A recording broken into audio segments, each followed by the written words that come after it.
Also joining us here at UK Construction Week all day on day 2 is the wonderful Simon Jack. Thank you so much for joining us. My pleasure. I have been to a lot of building sites in my job as the BBC Business Editor, everything from doing a loft conversion if we're covering small contractor work, all the way to a £25 billion nuclear power station, which I was there recently. And what always amazes me about the construction industry, I look at something like a Hinkley Point where they're building this nuclear reactor. There must be 5,000 subcontractors working on that. How they keep out of each other's way, who's in charge, always baffles me. So I love construction because not only that, doing television news, they're much more interesting than accountants, because when you point a camera at them, something's actually happening. It's why prime ministers and chancellors love putting on a hard hat, love putting on a high-vis vest. It feels like something's happening, and that's why when I get asked to do things like that, I'm more than happy to do them. Yeah, which is wonderful. I mean, we've seen some of that with our politicians over the last couple of days. Actually, not too far from here. Just down the road, yeah.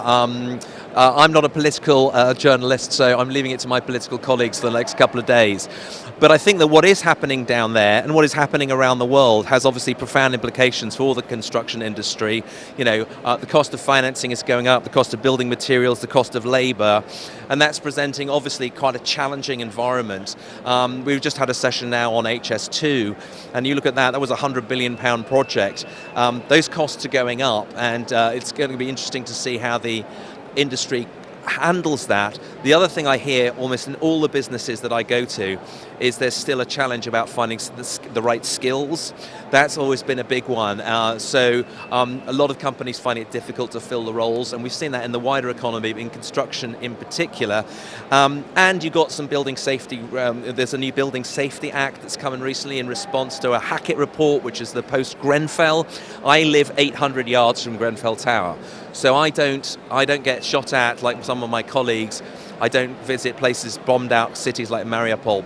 But I got on my bike and I went down that on the morning, and I've never seen anything worse than that on my particular beat. So it's quite interesting how the safety aspect is being picked up by the industry. So some quite interesting dynamics hitting the industry, and as I say, it's an industry I really sort of enjoy covering. Are there any sort of key trends, I want to say, probably is the best word for it at the moment, where people are handling some of these issues that are coming to them? Are you seeing anything that's coming through? There's been a lot of talk in the panels I've been chairing at the moment around culture. There's, if you'd like to take the aviation industry, when you have a disaster there, like a plane crash, everyone gets to look at what happened in the black box. There's a massive sharing of expertise, and they learn off that. If you look at other industries, like, you know, in the health service in the past, you have the opposite effect. People close ranks and tend not to, and hound whistleblowers. I think that the construction industry, has found itself on the wrong end of that spectrum.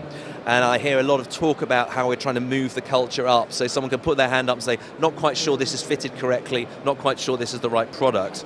That's what, the culture is something I've heard a lot about. Unpacking exactly what that means, the industry, I think is going to take some work. And also, lots of new regulations, going to take quite a lot of training and new skills to be able to navigate that. So that's the other thing I'm hearing. Amazing. And you're here with us all day today, here on the main stage. What are some of the things that you're going to be discussing? I know we spoke about culture change, but some of the other things. Well, some of them on the, we'll be talking to the Building Products Association and looking at how regulation is changing around products. Clearly we're in a post-Brexit world.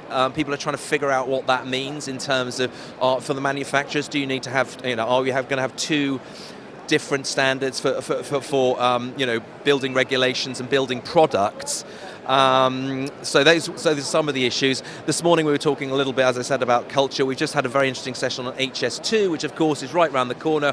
We had the Curzon Street end of HS2. Now that's going to be an interesting one. Lots of MPs are sort of champing at the bit saying, is this really value for money? Looks like the London to Birmingham bit is definitely going to happen. What happens after that? So that's going to make a massive difference. Well, what Jason Betjeman was saying, what James Betjeman was saying from the Curzon Street Development Company was that it's going to mean lots of new jobs.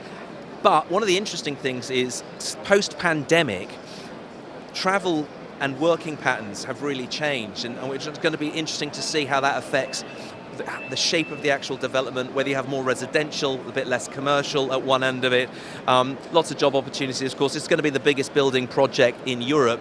And of course, it ends one end of it is right here. So it's going to be a big deal for businesses and contractors of all sizes. Amazing. Now, listen, I know you're super busy, so last question for you. Why is it important that the industry gathers together at events such as UK Construction Week to talk about these important issues?